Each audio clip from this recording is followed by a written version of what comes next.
What you are looking at is the harshest and largest prison on the planet, a colossal complex built to cage up to 40,000 people. Inside are the most feared names you can imagine. MS-13, Barrio 18, leaders and foot soldiers who once ruled entire neighborhoods. The kind of men people call monsters, psychopaths, sociopaths. Those who cross this threshold are told a single truth: there is no way out. Why would a country of roughly 6 million build something this extreme? Because gangs once controlled daily life here. In March 2022, a sweeping crackdown began under President Nayib Bukele. In just 16 months, more than 70,000 suspects were taken off the streets. That is about 2% of all adults. Convoys rolled at night, buses packed with chained men, heads down, knees pressed together, surrounded by armed guards. No one dared to lift a finger. Lives changed in a single day. Welcome to a fortress raised in 2022.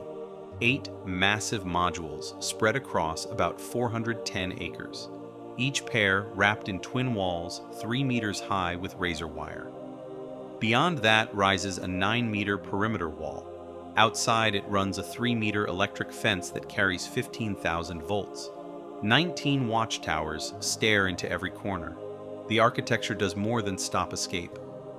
It tries to erase the idea of escape.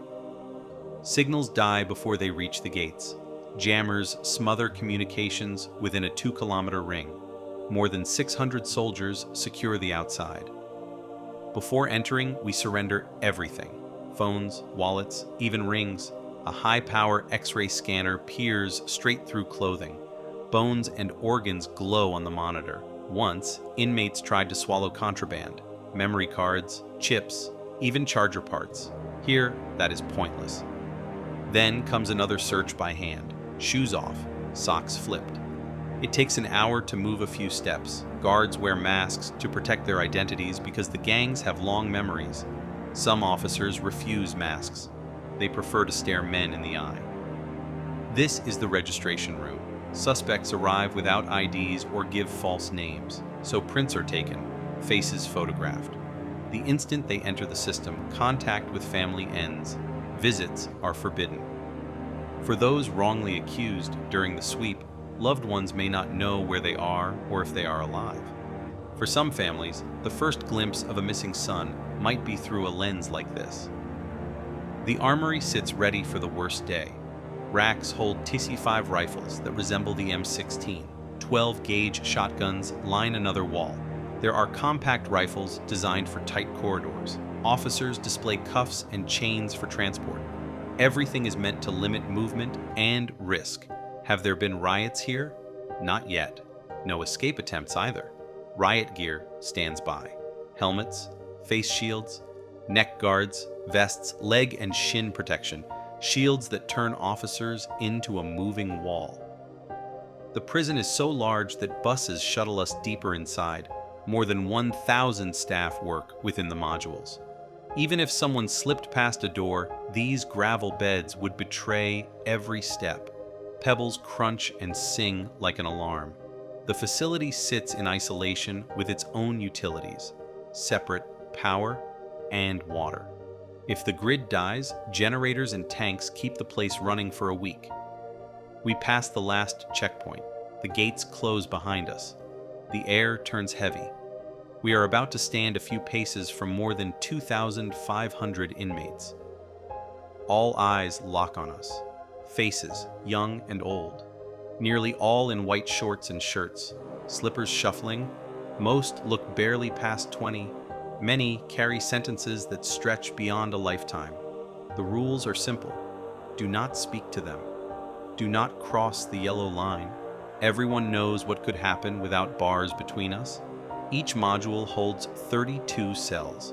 A single cell can pack 80 men, at times 150.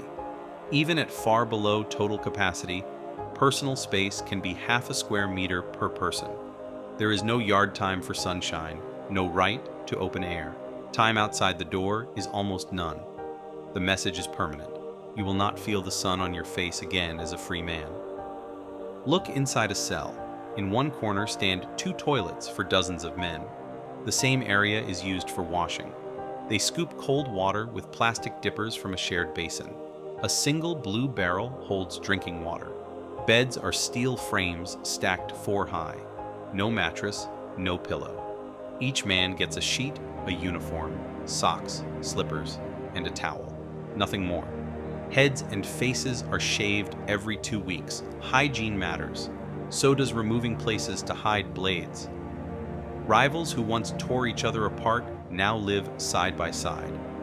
MS-13 and Barrio 18. In the same building, on the street, stepping into the wrong block meant a beating or worse. Here, survival demands silence and coexistence. Tattoos tell the story of rank and allegiance. The number 13, the number 18, Roman numerals, even 666 to point back to 18. Spiderwebs for years trapped behind bars. Horns for a devotion to darkness. Teardrops for lives taken. Some. Count 3 drops to say there were too many to count. Laugh now, cry later, masks that dare the world to strike back tomorrow. Overhead runs a catwalk where guards pace with rifles. Cameras watch every angle. Lights burn through the night. Men try to sleep with towels over their eyes to block the glare. Once a week, if their turn comes, they get an hour outside the cell for exercise or a visit from a preacher. Always under armed watch. Space is limited, so schedules rotate. There have been no serious incidents during these brief outings. Yet, when a camera lands on a face, lips sometimes move. Orders for the street. The footage is blurred to kill the message. Whispers speak of revenge beyond the walls. If violence returns, authorities promise to answer with measures even harsher. Inside, the day is measured by food. 3 meals. Breakfast is beans and rice. Lunch is white rice, pasta, and 2 tortillas. Dinner is almost the same. Only the drink changes. There is little protein, no chicken or beef. Men eat with their hands and return plates spotless. Bodies adapt. The cost can be weight loss and obvious fatigue. If someone breaks a rule, he disappears into isolation. By law, up to 15 days. The door is sealed. Food slides through a slot. Hands are cuffed before the door opens again. Inside is a slab of concrete for a bed. A water bin sits next to a toilet. The only light is a small hole that leaks a thin ribbon of sun and air. It is so dark you can lose your hands in front of your face. There are no books, no radio, nothing to hold your mind together. Even the hardest men crack in that silence. Some call it necessary. They say those who once played God and took lives must face the weight of their choices. Mercy belongs to God. Justice belongs here. Now comes the encounter we were allowed. 10 minutes, 12 guards for 1 man. The inmate is known by a name that chills guards and rivals alike. Psycho. He removes his mask. He says his name is Marvin. He is 41, though he looks younger. Ink wraps his skin with the number 13. He says he joined in 2004, but he started stealing as a kid. No father at home. A mother who worked all day. He chased shoes and food first, then a place to belong. He found the gang. Later, he tried to move and start over, but the same life found him again. He rose through the ranks. He says that is how the devil pays you back. With a cell. Is it true that joining requires blood? He nods. He says the first victim can even be a relative to prove loyalty and seize territory. He says he lost his mother, his father, his son. All to this world. He tells young people to study, to listen to their parents, to run the other way. How many lives did he end? He will not give a precise number. He hints at more than 50. He says time turns you cold. He admits nights when he lies on the steel and cries. He last saw his boy at 5 years old. The boy is now 21. He wants to tell him not to repeat the same mistakes. What keeps him breathing He wants to change. He wants God to forgive him. He keeps asking. We step back into the sun and squint. This place is not somewhere you would wish on an enemy. Yet, for those who terrorized streets and families, it is now a final address. Years ago, this country had one of the highest homicide rates on Earth. At its worst, 104 per 100,000 in a single year.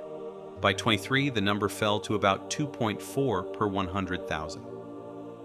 Neighborhoods feel peace that once seemed impossible. The methods are hotly debated. The results are hard to deny. Questions remain. What about those swept up by mistake with no way to speak to family? Is this true justice, or only a way to bottle chaos for a time? Will the calm last once the spotlight fades? No one can answer yet.